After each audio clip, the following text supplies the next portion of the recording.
നമ്മുടെ ശരീരഭാരം വർദ്ധിപ്പിക്കുന്നതിലും ഉപാപചയ പ്രവർത്തനങ്ങളെ താളം തെറ്റിക്കുന്നതിലും കാർബോഹൈഡ്രേറ്റുകൾക്ക് വലിയ പങ്കുണ്ടെന്നാണ് ആരോഗ്യരംഗത്തെ പൊതുവായ വിലയിരുത്തൽ. അതുകൊണ്ട് തന്നെ അമിതഭാരം കുറയ്ക്കാൻ ആഗ്രഹിക്കുന്നവരും പ്രമേഹ രോഗികളും തങ്ങളുടെ ഭക്ഷണക്രമത്തിൽ നിന്ന് പഞ്ചസാര, കിഴങ്ങുവർഗ്ഗങ്ങൾ, ധാന്യങ്ങൾ എന്നിവയെല്ലാം കർശനമായി മാറ്റി നിർത്താൻ ശ്രമിക്കാറുണ്ട്.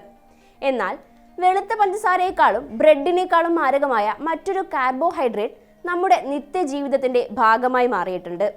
മൈക്രോഡെക്സ്ട്രിൻ അല്ലെങ്കിൽ കോൺസ്റ്റാർച്ച് എന്നറിയപ്പെടുന്ന വ്യാവസായിക അന്നജമാണ് ഈ നിശബ്ദ വില്ലൻ.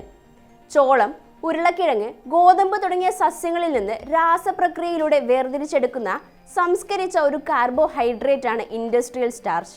പാക്കറ്റുകളിൽ ലഭിക്കുന്ന ചിപ്സ്, ബിസ്ക്കറ്റുകൾ, ഇൻസ്റ്റന്റ് സൂപ്പുകൾ മുതൽ ഐസ്ക്രീമുകളിൽ വരെ ഇതൊരു പ്രധാന ചേരുവയാണ്. ഭക്ഷണത്തിന് കൊഴുപ്പും കട്ടിയും നൽകാനും രുചി നിലനിർത്താനും ഉൽപ്പന്നത്തിന്റെ അളവ് വർദ്ധിപ്പിക്കാനുമാണ് ഇത് പ്രധാനമായും ചേർക്കുന്നത്. വിരോധാഭാസം എന്ന് പറയട്ടെ, നമ്മൾ ആരോഗ്യപ്രദം എന്ന് കരുതി വാങ്ങുന്ന പഞ്ചസാര രഹിതവും കൊഴുപ്പ് കുറഞ്ഞതുമായ ഭക്ഷണങ്ങളിൽ പോലും ഈ വ്യാവസായിക അന്നജം വലിയ തോതിൽ അടങ്ങിയിട്ടുണ്ടാകും. ഇത് പഞ്ചസാരയേക്കാൾ അപകടകാരിയാകാൻ ചില പ്രത്യേക കാരണങ്ങളുമുണ്ട്. സാധാരണ പഞ്ചസാര ദഹിക്കുന്നതിനേക്കാൾ വേഗത്തിൽ ഈ വ്യാവസായിക അന്നജം രക്തത്തിൽ ആഗിരണം ചെയ്യപ്പെടുന്നു. ഇതിന്റെ ഫലമായി ഭക്ഷണം കഴിഞ്ഞ് ഏതാനും മണിക്കൂറുകൾക്കുള്ളിൽ തന്നെ രക്തത്തിലെ പഞ്ചസാരയുടെ അളവ് DCLന് 200 മുതൽ 250 മില്ലിഗ്രാം വരെ കുതിച്ചുയരുന്നു.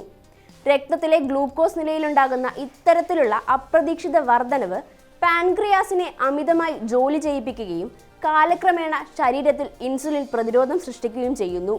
ഇത് ടൈപ്പ് 2 പ്രമേഹം, ഹൃദയാഘാതം, ചിലതരം ക്യാൻസറുകൾ എന്നിവയ്ക്കുള്ള സാധ്യത ഇരട്ടിയാക്കുന്നു. ഇതുകൂടാതെ സംസ്കരിച്ച അന്നജം നമ്മുടെ കുടലിലെ മൈക്രോബയോമിനെ തകിടം മറിക്കുന്നു. ശരീരത്തിലെ ഗുണകരമായ ബാക്ടീരിയകളെ നശിപ്പിക്കുകയും ദോഷകരമായ ബാക്ടീരിയകളുടെ വളർച്ചയെ സഹായിക്കുകയും ചെയ്യുന്നതിലൂടെ വിട്ടുമാറാത്ത വീക്കത്തിന് കാരണമാകുന്നു. ഇത്തരം ഭക്ഷണങ്ങൾ ശീലമാക്കുന്നത് ശരീരത്തിലെ വൈറ്റമിൻ D, വൈറ്റമിൻ B1 തുടങ്ങിയ അവശ്യ പോഷകങ്ങളുടെ ആഗിരണം തടയുകയും സന്ധിവേദന, വിട്ടുമാറാത്ത ക്ഷീണം എന്നിവയിലേക്ക് നയിക്കുകയും ചെയ്യുന്നു. ഏറ്റവും ഗൗരവകരമായ മറ്റൊരു വശം ഇത് കരളിലുണ്ടാക്കുന്ന ആഘാതമാണ്. രക്തത്തിലെത്തുന്ന അധികമായ ഈ അന്നജം കൊഴുപ്പായി പരിണമിക്കുകയും കരളിൽ അടിയുകയും ചെയ്യുന്നു. ഇത് non alcoholic fatty liver disease എന്ന അവസ്ഥയ്ക്ക് കാരണമാകുന്നു. എന്നാൽ ഇൻഡസ്ട്രിയൽ സ്റ്റാർച്ചിൽ നിന്ന് വിപരീതമായി പയർവർഗ്ഗങ്ങളിലും തവിട് കളയാത്ത ധാന്യങ്ങളിലും പാകം ചെയ്ത് തണുപ്പിച്ച ഉരുളക്കിഴങ്ങിലും കാണപ്പെടുന്ന റെസിസ്റ്റന്റ് സ്റ്റാർച്ച് ശരീരത്തിന് ഗുണകരമാണ്. അത് കുടലിന്റെ ആരോഗ്യം മെച്ചപ്പെടുത്തുകയും ഫാറ്റി ലിവറിനെ പ്രതിരോധിക്കുകയും ചെയ്യും. ഭക്ഷണപ്പൊതികളുടെ പുറകിലെ ലേബലുകൾ ശ്രദ്ധാപൂർവം വായിക്കുക എന്നത് നമ്മുടെ അതിജീവനത്തിന്റെ ഭാഗമാണ്. വെളുത്ത പഞ്ചസാര ഒഴിവാക്കുന്നതിനോടൊപ്പം തന്നെ മൈക്രോഡെക്സ്ട്രിൻ പോലുള്ള വ്യാവസായിക അന്നജങ്ങൾ ഒളിഞ്ഞിരിക്കുന്ന സംസ്കരിച്ച ഭക്ഷണങ്ങളെയും തിരിച്ചറിയേണ്ടതുണ്ട്.